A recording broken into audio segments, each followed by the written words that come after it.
আপনার ভিডিওর ভিউ হঠাৎ করে বন্ধ, ইউটিউব স্টুডিওতে কিছু আপডেট হচ্ছে না, ভয় পাওয়ার কিছু নেই।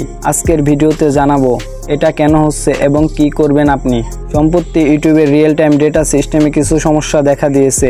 এর কারণে অনেকেই দেখছেন যে ভিডিওতে ভিউ আপডেট হচ্ছে না, পারফরমেন্স রিপোর্ট ভুল দেখাচ্ছে, অ্যানালাইটিক্স একদম ফ্রিজ হয়ে গেছে। তবে এটা আপনার চ্যানেলের কোনো সমস্যা না, ইউটিউব নিজে এই নোটিফিকেশন দিয়েছে।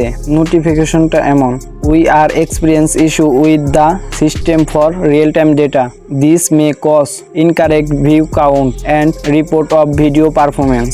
মানে ইউটিউব নিজেই বলছে এটা তাদের সিস্টেমের ইস্যু আর তারা কাজ করছে ঠিক করার জন্য। আপনাকে শুধু অপেক্ষা করতে হবে, 1 থেকে 2 ঘন্টা বা একদিনের বেশি সময় লাগতে পারে, সবকিছু ঠিক হয়ে যাবে। এমন হলে নতুন ভিডিও ডিলিট করা যাবে না, আবার বারবার ভিডিও আপলোড করাও যাবে না। ভিউ আসছে, শুধু রিপোর্ট সঠিকভাবে দেখা যাচ্ছে না। তো ভাই, ভয় পাওয়ার কিছু নেই। যদি এমন সমস্যা হয় জানাবেন, এটা ইউটিউবের সমস্যা। কমেন্টে জানান আপনি কি এই সমস্যায় পড়ছেন। আর ভিডিওটা যদি হেল্পফুল মনে হয় তাহলে একটা লাইক দিয়ে চ্যানেলটা সাবস্ক্রাইব করে পাশে থাকুন।